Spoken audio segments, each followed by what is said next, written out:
뭐라고 해야 되나, 난센스죠. 이건 아닙니다. 하나님은 인간에 대하여 기대하지 않기 때문에, 기대할 것이 없다기 때문에 하나님이 실망하지 않습니다. 인간이 무능하고, 인간이 정말 내가 예수 믿었는데 하나님 제대로 하는 것이 없습니다. 내가 날마다 죄를 많이 짓고, 그럼 회개하라는 게, 내가 회개하고 깨끗하게 씻으면 끝나는 겁니다. 하나님 거기에 대해서 막 실망하고 내가 너를 복 주려고 했는데 돌이켜 생각해보니까 안 되겠다, 다시 걷어가야 되겠다, 이런 건 말도 안 되는 이야기입니다. 그래서 사람이 망하는 것은 하나님을 실망시켜서 망하는 게 아닙니다. 하나님이 나에 대해서 너무 실망하셔서 내 복을 걷어갔다, 내게 줄 것을 안 주신다, 그런 거는 하나님의 수준을 너무 낮게 보시는 거죠. 인간이 회개치 아니하여서 그냥 멸망하는 거고, 하나님은 가슴 아픕니다. 네가 무능하고 네가 정말 어리석은데 내가 너를 그렇게 부르는데 네가 회개하고 내게로 들어오지 왜 들어오지 않느냐는 거예요. 인간의 어리석음의 극치는 십자가에 나타나는 거예요. 주님이 십자가에 달려 죽을 때 우편강도는 네가 그리스도이든 우리를 구원하라 그런 소리를 하고, 좌편강도죠. 우편의 강도는 주여 당신의 나라에 임할 때 나를 기억하소서. 이거 엄청 뻔뻔스러운 인간입니다. 그 당시 지중해를 포함한 엄청난 이 로마 제국이 미국 땅보다, 미국 캐나다 합친보다 더 넓어요. 그 로마 제국에서 십자가형은 1년에 한 10명 정도밖에, 나라가 수십 개입니다. 한 나라에 한 명도 있을까 말까 한 어마어마한 이 범죄를 지은 자만 십자가형이 차는 거예요. 이 십자가에 달린 우편강도는 우리가 그 범죄 히스토리를 몰라서 그렇지, 이거 진짜 알면은 저런 인간 왜 구원하나 할 정도예요. 근데 그가 회개하죠. 당신의 나라에 임할 때 나를 기억하소서. 자기의 삶의 형태나 자기가 악행을 저질른 것은 도무지 하나님 내가 위로받고 싶습니다 라고 말이 떨어지진 않습니다. 당신의 나라에 임할 때 나를 기억하소서. 네가 오늘 나와 함께 낙원에 있으리라. 그가, 그의 삶은 사람들에게는 엄청 실망입니다. 부모도 어휴 내 자식이 저런 흉악범이 되다니 할 정도지만은, 하나님이 그에게 실망했으면 야 염치가 있지, 네가 무슨 그런 소리를 하냐, 나 너 정말 실망했다, 그렇게 나와야 되잖아요. 하나님, 주님이 내가 오늘 나와 함께 낙원에 있으리라. 인간은 위로받지 못하기 때문에 망하는 거고, 하나님 앞에 회개하지 못하기 때문에 망하는 겁니다. 하나님은 자유로우신 분이고 위로의 하나님이기 때문에 내게로 오라는 거예요. 내가 너를 위로하겠고, 내가 네 눈물을 씻어주겠고, 내가 네 연약함을 감당하고 내가 너를 붙들어주겠다는 겁니다. 근데 이 세상이 참 험악하고 쉽지 않습니다. 거기서 지치고 무너지고 깨어지고 자빠지죠. 뭐 애들이나 어린이나 마찬가지입니다. 주님이 치료자가 되시고 위로자가 되신다는 거예요. 그래서 수고하고 무거운 짐진 자들 내게로 오라, 내가 너를 위로할 준비가 되어 있다는 거죠. 이 나사로처럼 이렇게 병든 사람이 누워있는데 어머니가 무릎을 이렇게 하는데 이 병든 사람은 허공을 이렇게 하고, 어머니는 하늘 봤다가 땅을 봤다가 눈에서 눈물이 늘 글썽글썽한 거예요. 자기 아들을 어떻게 살려보려고. 자기 아들이 그 길거리에 나와서 사람들이 구걸을 하는데 그 몇 푼 받아가지고 그 병이 치료가 안 되죠. 요즘은 되지만 옛날에 하도 못 살았으니까. 그래도 짐 된다고 이걸 버리는 게 아니라 어머니는 이 아들을 어떻게 살릴 길이 없을까. 자식은 죽을 수는 있지만 어머니는 자식 놓고 잘 못 죽습니다. 내가 죽으면 내 자식은 어떡하냐. 내가 내 자식에게 해줄 건 없지만 저가 어머니에게 와서 이야기할 때 위로해 줄 사람은 있어야 될 거 아니에요. 말이라도. 그래서 어머니는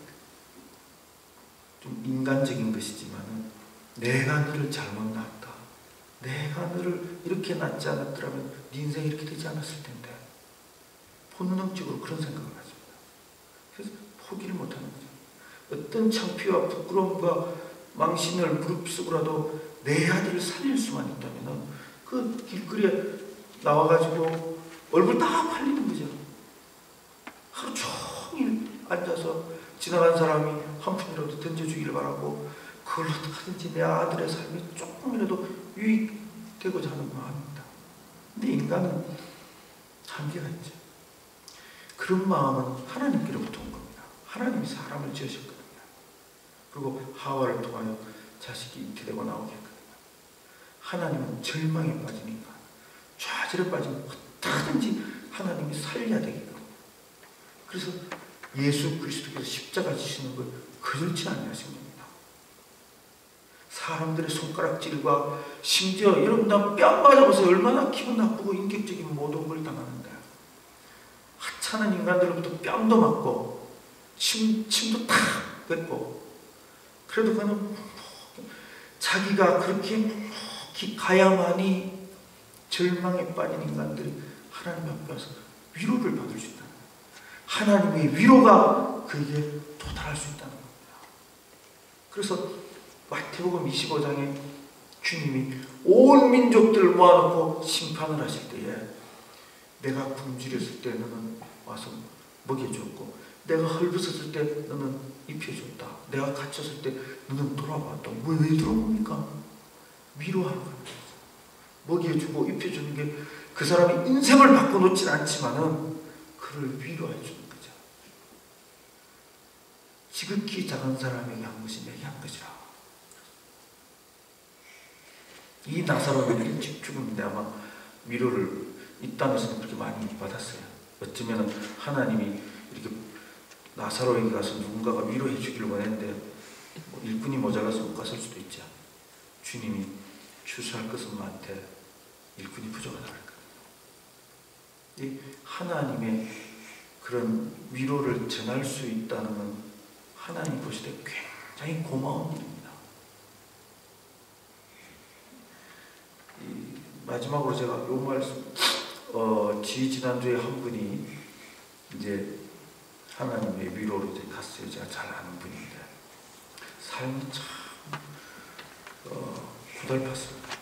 이 2만 볼트짜리 전기에 2번 감전되고 살아났어요.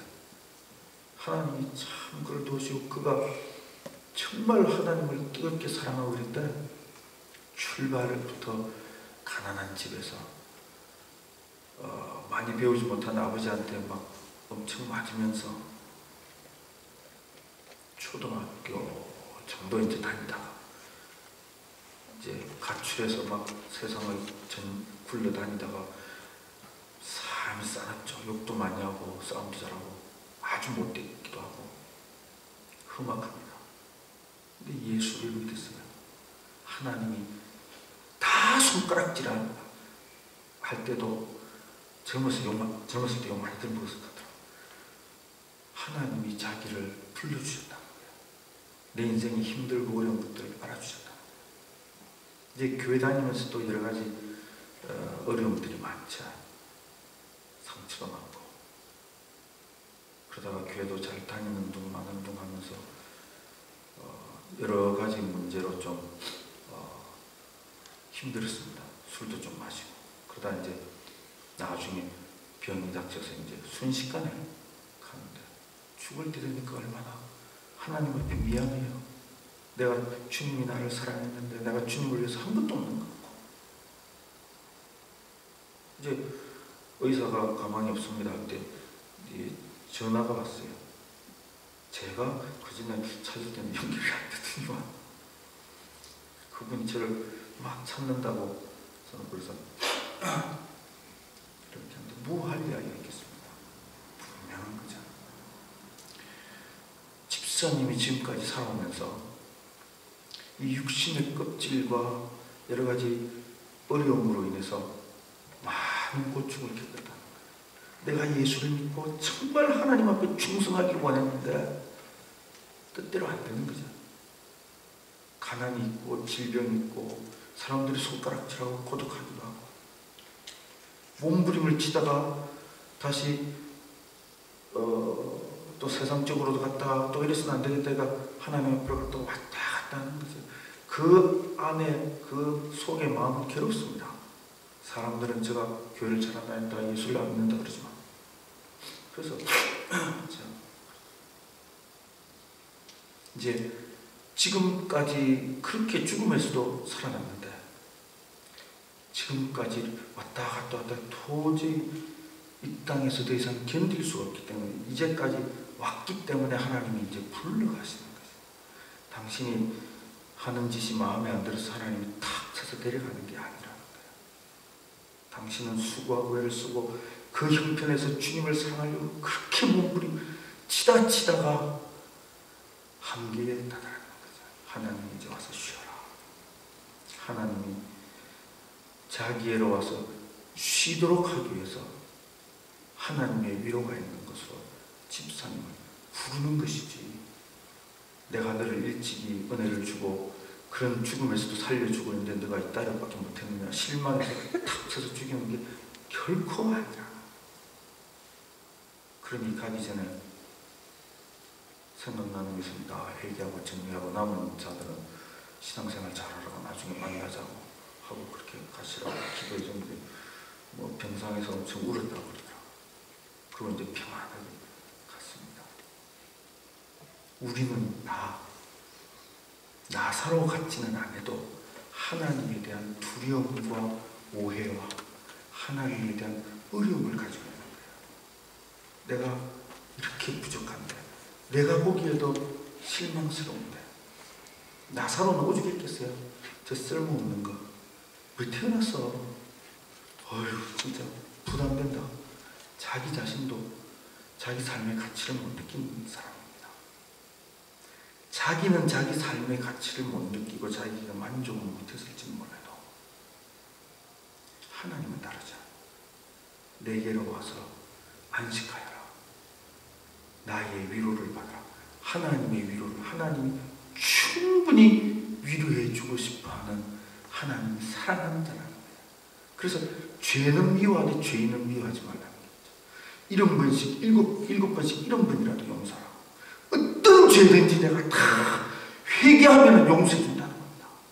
회개하지 않아서 구원받지 못하는 거지, 너의 능력과 너의 삶과 너의 하는 행동이 내가 실망스러워서 너를 쳐내는 이런 게 아니라는 거예요. 하나님 앞에 와서 내가 잘못한 거 있으면 회개하고, 주여 내게 하나님의 위로를 주십시오. 하나님은 위로의 하나님. 이 땅에서 하나님의 위로를 풍성하게 받아 누리면 더없이 고맙고, 혹이 이 땅에서 그러지 못하고 나사로 같은 사람도 있고 정말 좋은 사람, 부자처럼 사다가 또 예수 믿고 간 사람도 있어요. 이 땅에 아무리 즐겁게 지내도 하늘의 위로에 비하면 아무것도 아니기 때문에 하나님은 개의치 않습니다. 저는 이 땅에서 부자로 살다 가수도 저랬나요? 우리가 볼 때 큰 거지 하나님은 그렇지 않거든요. 그렇기 때문에 우리가 하나님의 위로를 풍성히, 하나님이 나를 참 사랑하시는구나, 하나님은 나에게 대해서 실망하시는 분이 아니라 안타깝게 계시는 분이, 그래서 성령이 말할 수 없는 탄식으로 기도한다. 내가 하나님의 위로를 받아야 되겠고, 나보다 더 심한 사람들 있죠. 나사로처럼 또 자살한 사람들도 있고 위로를 못 받은 거예요.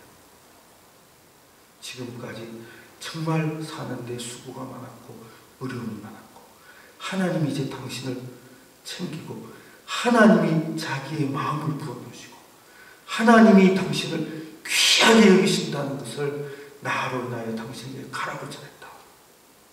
전도한다는 것은 하나님의 위로를 필요로 한 자에게 전하는 것이나 마찬가지입니다.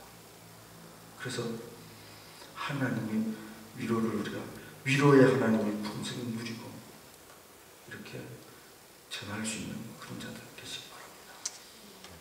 제가 간단히 기도하겠습니다. 거룩하신 하나님 아버지,